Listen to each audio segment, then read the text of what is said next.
So ngayon guys, magpalit ako ng bola. Ito yung lumang bola guys, to. Yan. Wala pa naman siyang kanto. Pero magagamit ko pa rin to ulit. Palitan ko lang siya ng bago.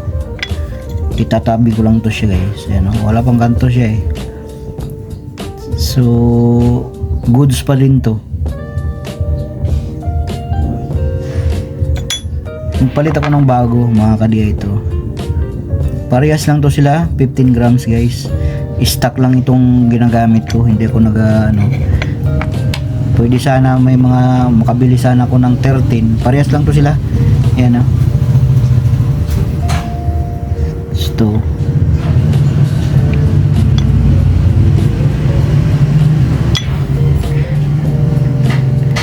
Pagkaalam ko 15 grams to eh. Ito pala yung luma, 14 pala tong luma, 14 grams. So ito yung 15. Ayan, kung nakikita nyo guys. So kailangan ko siguro ng timbangan. Meron naman akong timbangan. So yun simbolin ko siya mga ka-DI. Ito yung pinaka niya, coupling, pinaka dito. Yan. Parang nipple ko, parang sa coupling coupling tawag nito. So yun guys, simbolin ko muna, titimbangin ko muna itong dalawa kung anong diferensya. Tunin lang kayo mga DI. One eternity later. Ito para mga ka-DI, kung nakikita natin yung natin, drive pulley natin, lagayan ng bula, may kanto to, ito. Parang V. Yan. Tapos ito diretso rito. So ganun din naman dito kabila, ganun din. So kung maglagay tayo ng bula guys, nakikita natin to. Yan. Yung may cover, yan, dito natin ilagay na side kung saan yung may V. Ito.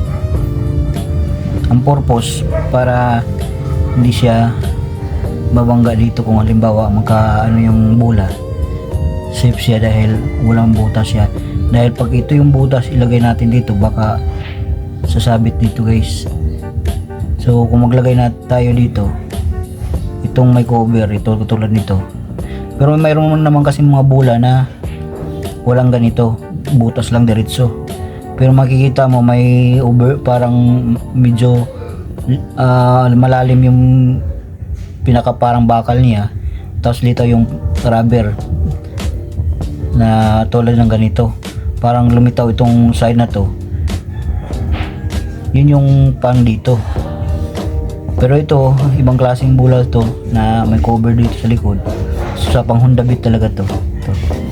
O pwede din ata sa Honda Click to eh. Alam ko yung 125. So basta itong mga ganito dito na side. Yan, ganyan Yan. Tapos gano'n naman yung kabila. Yung harapan lang sila. Yan, ganyan. So ganun lang yan siya mga ka-DI. Pagdating naman dito, yan makanto na naman ulit. So yung may cover, ganyan naman natin. Ito may butas dito sa diretso. Yan. So ito, ganito, ganyan. Maghaharapan sila yung walang cover. Dagting naman dito sa kabila, ganun din. Nakaganyan, yan. Yan. Tapos ito naman, magkaharap lang sila, yan. So ganun lang guys maglagay ng ating mga bula. Tunin lang kayo mga DI.